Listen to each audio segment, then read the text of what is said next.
After 9/11, the FBI was charged with preventing the next terrorist attack. But the problem they had was, how do you know who is going to do the next attack? How do you prevent it? And so what they began to do is try to identify people who, as they said, had a potential for violence. And then they would focus in on these people who were Muslim and who often had sort of called attention to themselves by using loose or casual violent language. And they would use false, bogus charges or pretext charges in order to arrest them and lock them up. And it was done to preempt them from doing any, creating a crime in the future. And that's why we call it preemptive prosecution.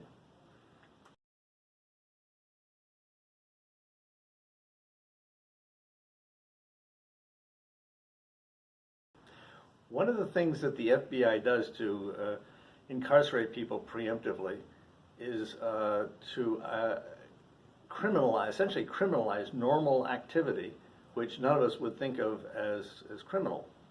For example, if you donate to a charity, most of us think of that as something that's laudable, it's good, we should be all doing that.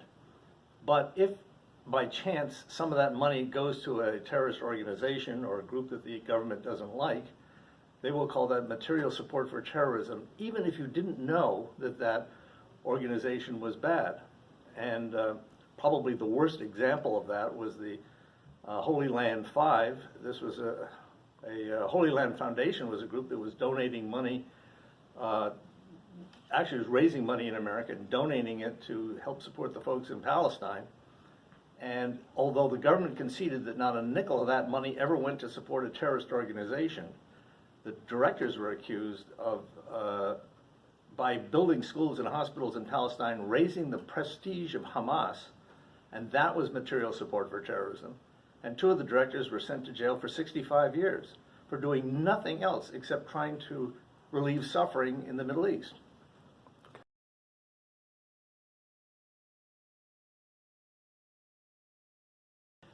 Our organization, the CCF, Coalition for Civil Freedoms, has been donating $100 a year to a group of Muslims that were in jail under preemptive prosecution.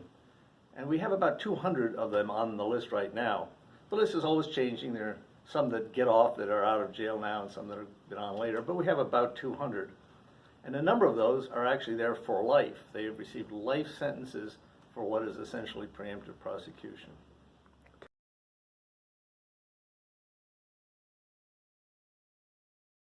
CCF has decided that the time is ripe to end this abuse of preemptive prosecution. It's wrong to convict people who have not committed crimes. It's wrong to convict people preemptively, as though they might commit a crime in the future. And that's true for society in whole. It's not just the Muslims, and there are people who are not Muslims that are also being preemptively prosecuted. So it is a principle that is very important that we uphold. So CCF has created a bill called the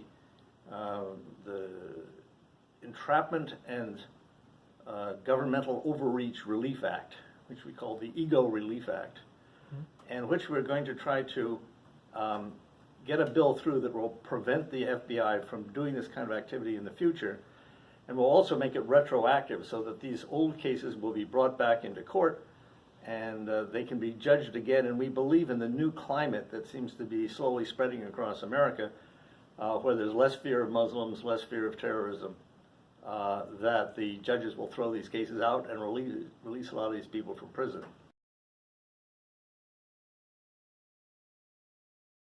The bill itself is going to be targeted at three particular things. One is entrapment. Right. Entrapment is a big issue, which is one of the strategies that the government uses.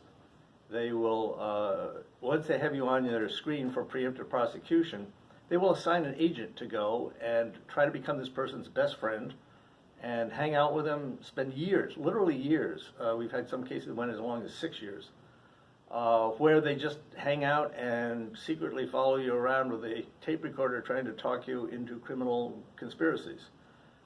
We've had cases where the FBI agent actually moved into the person's house and lived there for months at a time. This is such a violation of our personal privacy, of having the government, all over us, that this sounds as a common sense bill to say you can't do that. We've also put in a provision in this bill to say that material support for terrorism, if you're going to charge somebody with material support for terrorism, at the very least you ought to be able to prove, or you have to prove, that the target intended violence. Otherwise it's a trap for people who were donating to charity, who were trying to do the right thing.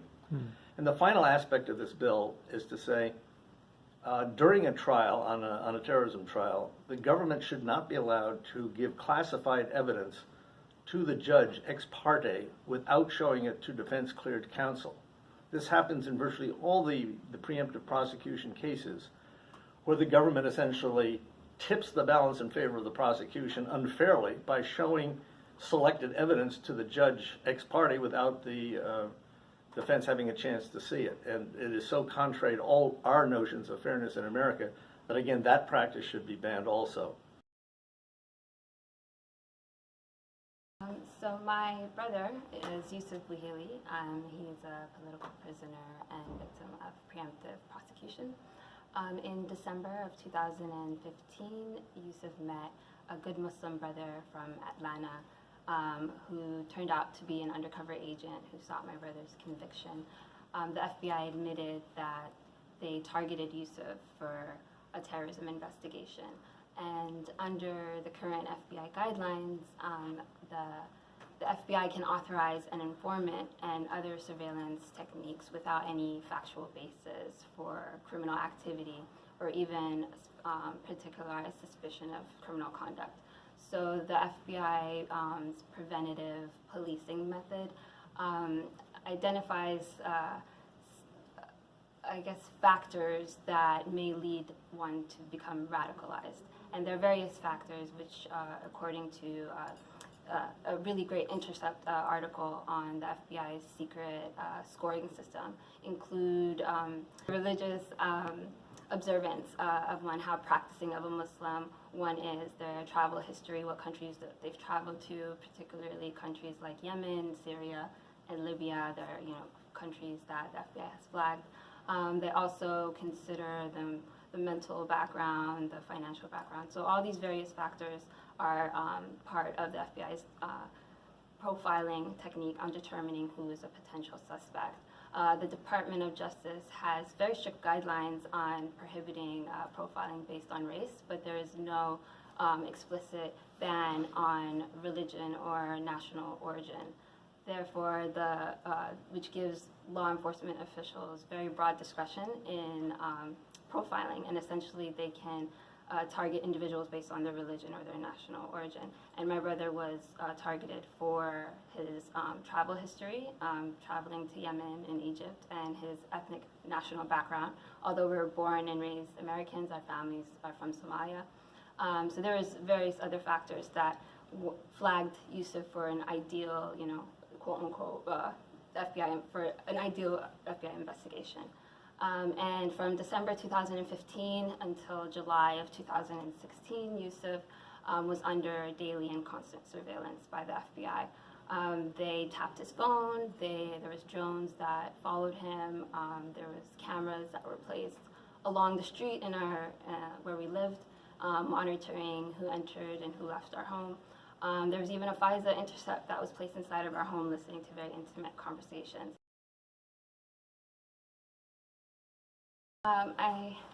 The Somali community has been particularly impacted as I think the Black immigrant and Muslim community in America is particularly vulnerable.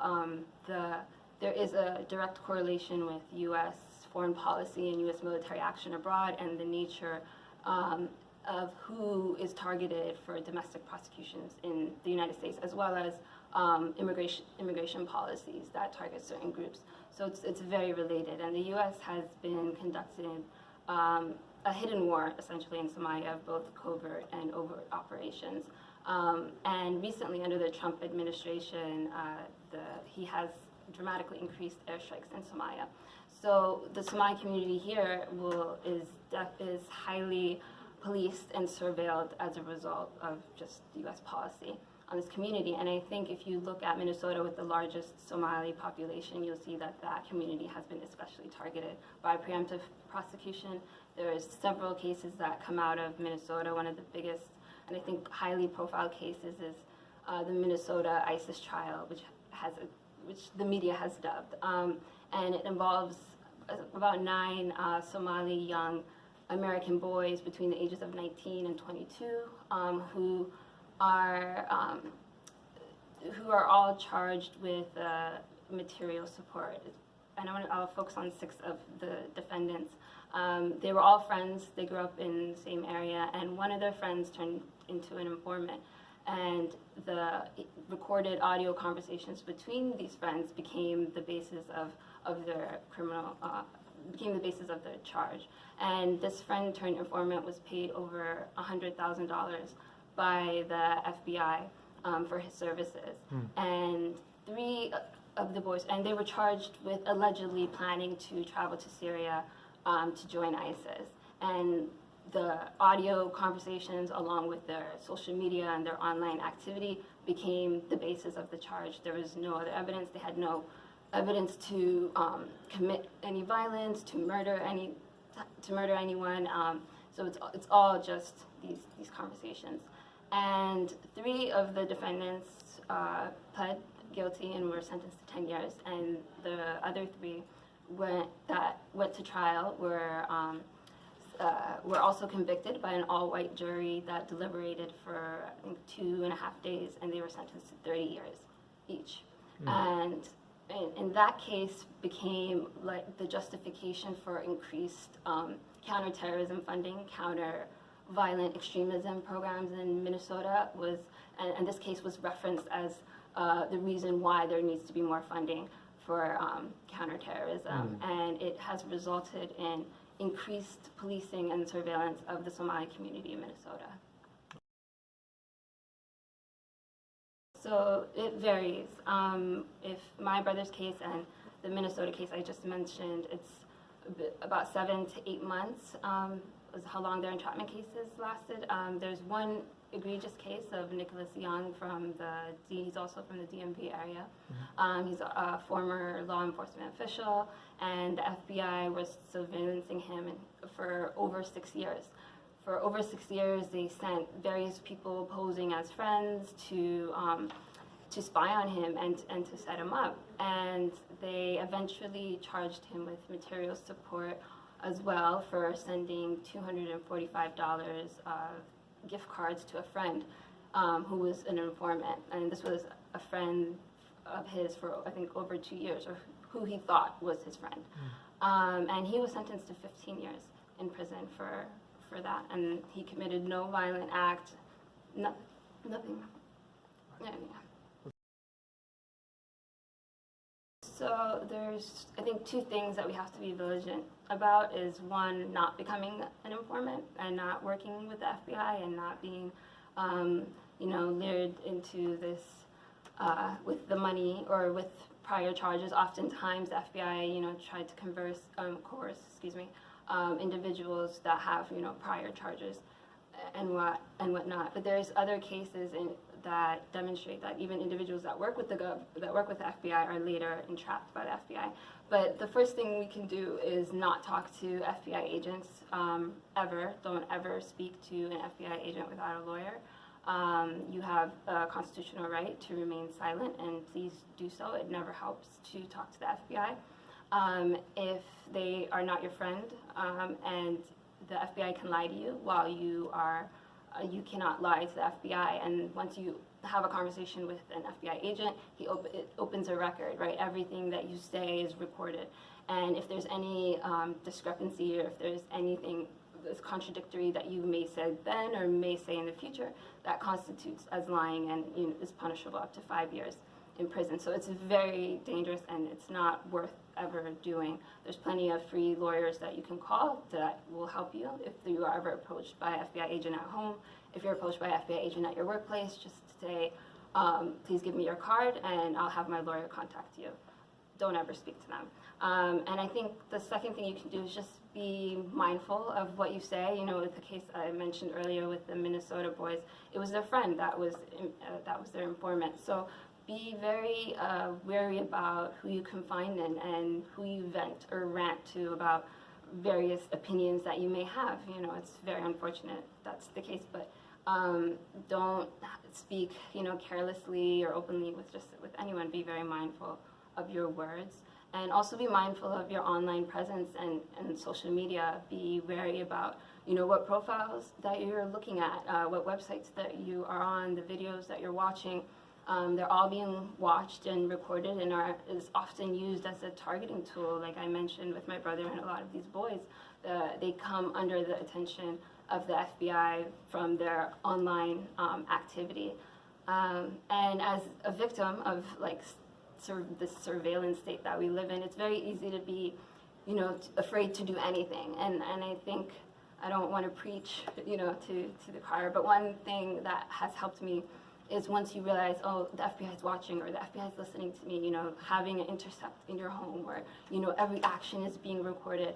It's a very traumatic experience, but it's a reminder that Allah subhanahu wa ta'ala, that God is, you know, watching all, like the all-seeing, the all-hearing is witnessing all, and the judge of all judges is seeing all. So at least if this can, I guess, hope to inspire us to be more God-conscious, you know, if the FBI's harassment has increased, you know, somewhat of your taqwa in a way, let it be a reminder of that, inshallah.